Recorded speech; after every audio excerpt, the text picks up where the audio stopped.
Welcome back to the Crypto Watch channel, everyone. My name is Josh, and right now, Bitcoin exactly played out the short squeeze as expected, wiping out a bunch of short positions from the market. But right now, the price of Bitcoin is running into critical short-term resistance, as we've just seen a massive net inflow into the spot Bitcoin ETFs. So I'll be talking about that in just a moment, alongside Ethereum still forming this massive bullish pattern on the larger timeframes, while Chainlink is now running into critical short-term resistance, while Solana is doing the same thing here in the short term, while XRP is also running into resistance, but getting closer towards a possible breakout. So I'll be talking about all of that and more later in the video, so definitely watch to the end.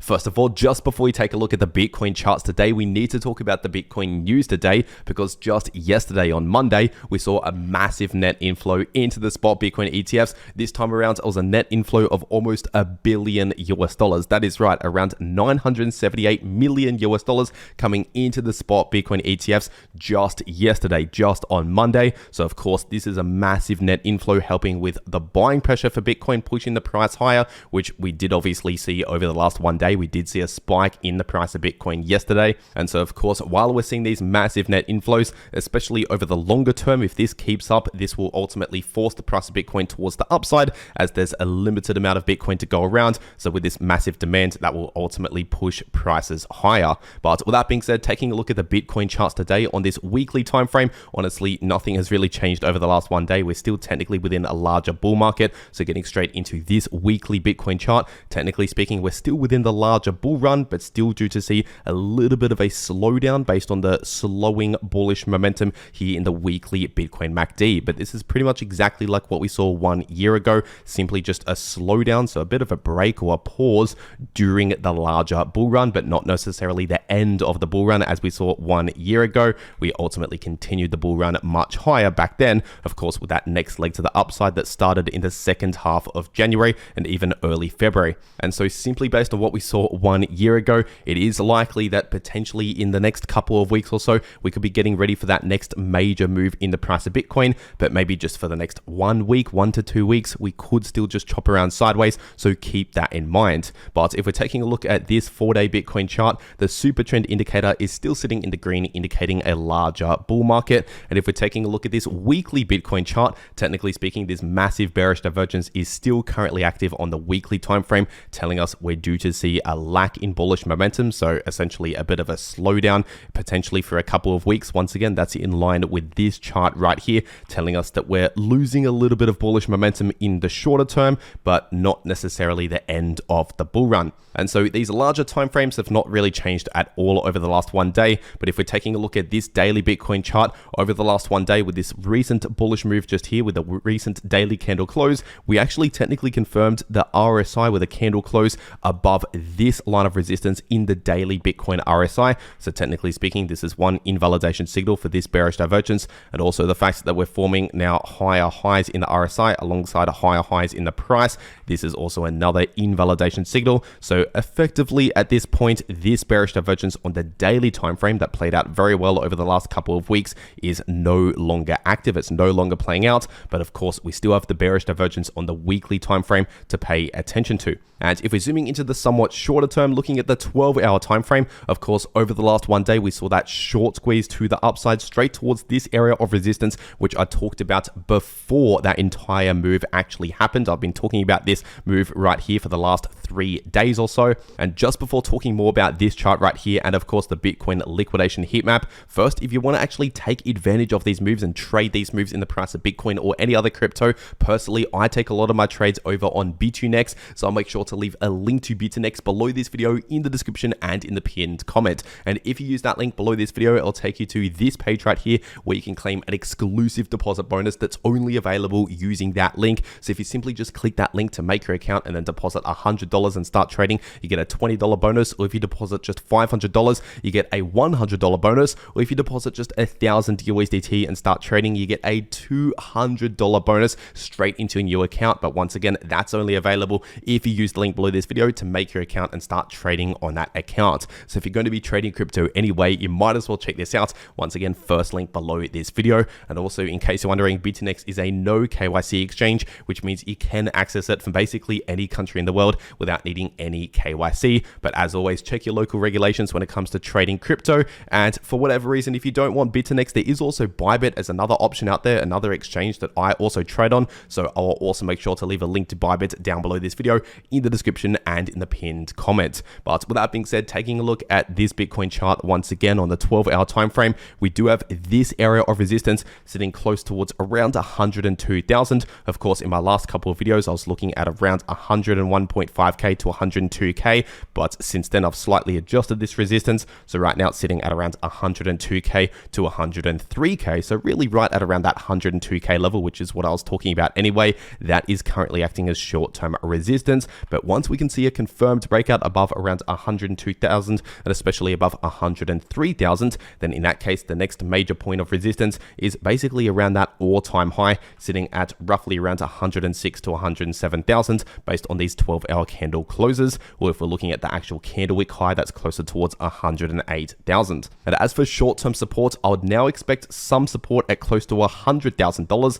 and below 100k, I would expect significant support in this area, sitting in between around 97,000 to 98,000 approximately, acting as major support. And of course, in the worst case scenario here, we still have significant support at these lows, sitting closer towards around 92 to 93,000. And of course, over the last one day, we saw that small short squeeze play out pretty much perfectly, because of course, if you've been watching my videos over the last 2 to 3 days, you'll know that I've been talking about this possible short squeeze right here, pretty much exactly as it played out over the last few days since before it obviously started, because I was paying attention to the Bitcoin liquidation heat map, and over the last few days, I said we had a lot of liquidity sitting at right at around $100,000 per Bitcoin, which basically means if the price crosses above 100k, that will trigger a small short squeeze, wiping out a bunch of short positions, pushing the price higher. That's what a short squeeze is. But as I also mentioned over the last couple of days, even though I do expect a small short squeeze here, aka a bullish movement, I don't necessarily expect a massive move well beyond the all-time high straight away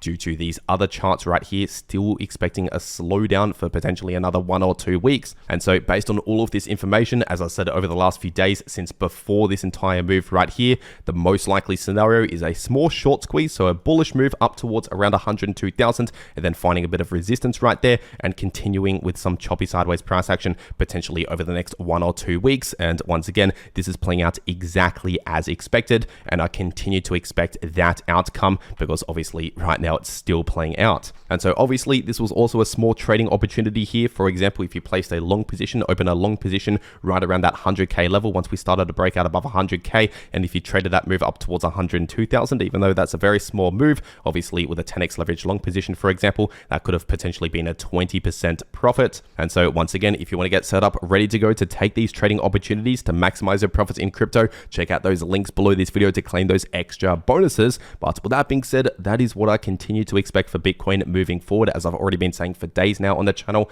And if we're taking a look at the Ethereum chart on the weekly time frame, right now Ethereum is still forming a massive bullish pattern known as an inverse head and shoulders pattern. But I want to make it clear, at least as of right now, this possible bullish pattern is not confirmed right now. It's not in play, because in order to actually confirm this pattern and confirm the price target for this pattern, we need to see a confirmed breakout with at least a weekly candle close above around 4,000 to 4.1k. And then if that actually happens, if that confirms, then that will set up a bullish price target based on this pattern right here, sitting at close to $7,000 per Ethereum. So obviously a massive trading opportunity that could come next if we first see a confirmed breakout above this resistance. And once again, get set up ready to go on those exchanges, links below if you want to take these opportunities. But remember, as of right now, this possible trading opportunity right here is not confirmed. It's not in play. We still need to wait for that confirmed breakout. So for now, this is just something to pay attention to and nothing to really act on because it's not confirmed. But if we're taking a look at the daily time frame for Ethereum,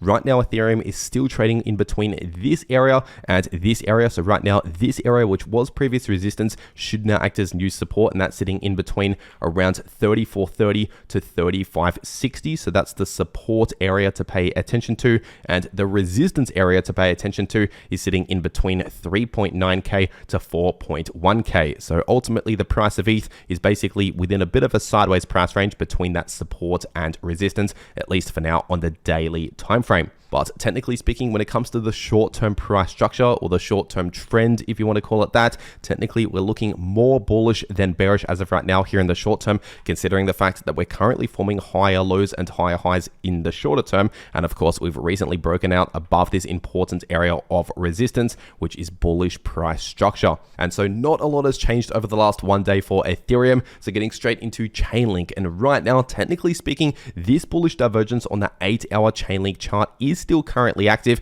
because we've not yet confirmed any invalidation signal to invalidate the bullish divergence. So I continue to expect a little bit of a bullish relief, or at the very least some choppy sideways price action as the most likely outcomes from a bullish divergence. But even if we have a bullish divergence, we cannot ignore resistance. So as I've been talking about recently here on the channel, we have a resistance at around $24.50 and also at around $25.50, give or take, based on these previous highs. So really in that price range in between $24.50 to $25.50, give or take, we have a lot of resistance right there. And so far we're currently rejecting from that area. And so ultimately, at the same time as playing out this bullish divergence right here, we're running into resistance. So a likely scenario potentially over the next couple of days is the price potentially squeezing up closer towards this resistance, because obviously there's a lot of sellers in that price range. That's what resistance is. But if we're still playing out this bullish divergence, that will ultimately cause the price to kind of squeeze against this resistance as one of the most likely scenarios. And so that's what I expect as the most likely scenario over the next 1 or 2 days. But then potentially in a few days from now, we'll likely see a make or break moment. Either the price will have a strong rejection from this resistance or actually break out above this resistance, but obviously we just have to wait and see in a few days from now at that make or break moment. But in the meantime, I do expect potentially a bit of choppy sideways price action just underneath this resistance. And with that being said, if we're taking a look at the price of Solana on the 8-hour time frame, just like Chainlink struggling around resistance, the price of Solana is also currently rejecting from this short-term area of resistance, sitting in between around $220 to $223. So obviously we're exactly rejecting from that area as expected. Obviously I've been talking about that area of resistance since before we even saw this breakout right here. And so obviously, as I've been saying, since below $200, once we see a breakout above around 197 and especially above 205, I said expect to move straight up towards around 220, and then right around there expect a lot of resistance. And right now, as of recording this video, the price is currently forming a small bearish divergence, and technically this is already confirmed with 2 8-hour candle closes, because we do have higher highs confirmed in the price in the candle closes and lower highs already now confirmed in the 8-hour Solana RSI, with once again a couple of candle closes confirming the lower high in place. So this means we're likely now going to see a bit of a slowdown from all of this bullish price action. So not necessarily the end of this short-term bullish trend, maybe just a bit of a slowdown or a setback before possibly continuing the bullish trend later. That is a possibility that we need to consider. But for now, and just over the next 1 or 2 days, we are likely going to see either some choppy sideways price action or perhaps a little bit more of a pullback, maybe even down towards this area of support sitting in between 200 to 205. But just above that area of support, we also have some support at around $212. And then maybe in a few days from now, after we first play out this short-term bearish divergence, if we can eventually break out above 220 to 223, this area of resistance, then in that case, the next resistance to watch out for is sitting at around 232. And above that, we have significant resistance at 246 and 260. But with that being said, if we're taking a look at the price of XRP on the 4-hour time frame right now and over the last couple of days, the price has perfectly played out this bearish divergence as expected, because obviously back here I talked about this bearish divergence, saying how we're most likely going to see a slight little pullback or at least some choppy sideways price action over the next couple of days. And since then, we've seen exactly that play out as expected. But as of right now, this bearish divergence is not really that relevant anymore, considering it's only on the 4-hour time frame. So as I've said over the last couple of days, a bearish divergence on the 4-hour chart usually only plays out over around a day or two, not that long. And so I would not necessarily expect this bearish divergence to now continue to play out for much longer than it already has, which means we are getting closer towards a possible breakout above this line of resistance right here, which is sitting at around $2.47 to $2.48, give or take. But of course, we're still waiting for confirmation. We're still waiting for a confirmed candle close above around $2.48. So in the meantime, of course, that is still acting as resistance, as we have seen multiple rejections from that exact line right there. But if we can simply confirm some candle closes at least on the 4-hour time frame, but ideally on some larger time frames above around $2.48 and especially above around $2.50 as another potential point of resistance, then in that case, I would expect to move at least up towards around $2.61 based on this resistance. And above that, I'll be targeting around $2.69 to $2.70. And then above that, I'll be targeting the high $2.80 price range. So around $2.87 to $2.88 as the next price target or next point of resistance. And so of course, this sets up a possible trading opportunity if we first confirm a breakout above this resistance, and especially if we confirm a breakout above around $2.50 with candle closes above $2.50, that could be a possible signal to open a small long position and trade a move up towards these higher price targets. But once again, for the time being, we're still waiting for that confirmed breakout. So for now, we can still find resistance around this line, which is why we have to wait for confirmation before really taking any action. As always, not financial advice. I'm just sharing possible trading opportunities based on potential moves that are likely to play out if we first confirm these signals. And if we actually see another short-term rejection from this resistance, in that case, we do have a lot of short-term support right here sitting at around $2.35. And below that, we also have a lot of support at around $2.21 and significant support at around $2.14 approximately. And once again, if you want to trade these moves in the price of any crypto, check out those links below this video to claim those extra bonuses over on those exchanges. And if you want to actually know how to trade crypto, no matter if the price is bullish, bearish, or chopping around sideways, you can profit from all of that price action by watching these videos popping up right here on your screen. The video in the top left shows you how you can profit from bullish or bearish price action using long positions or short positions, and the video in the bottom left shows you how you can easily profit from choppy sideways price action. But anyway, that is everything that I have to say for today. I really hope you enjoyed, and I'll see you all in the next video.